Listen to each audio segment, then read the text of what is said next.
வணக்கம் நண்பர்களே, நான் உங்கள் செய்தியாளர் ஜெயிலானி. நத்தம் அருகே பால் குடித்த வனவராகி அம்மன் வீடியோ சமூக வலைதளங்களில் வைரலாகி வருகின்றது.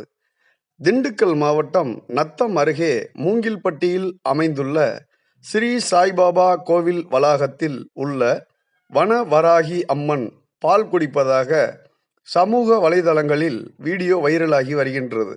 தொடர்ந்து ஒரு வாரங்களாக வனவராகி அம்மன் பால் குடிப்பதாக உள்ளூர்வாசிகளுக்கு தகவல் பரவியதை அடுத்து இந்த அதிசய நிகழ்வை காண திண்டுக்கல், நத்தம், வத்திப்பட்டி, சிறுகுடி, கோபால்பட்டி, சானார்பட்டி, செந்துறை உள்ளிட்ட பகுதிகளைச் சேர்ந்த ஏராளமான பக்த கோடிகள் அதிக அளவில் கோவிலுக்கு வரத் தொடங்கியுள்ளனர்.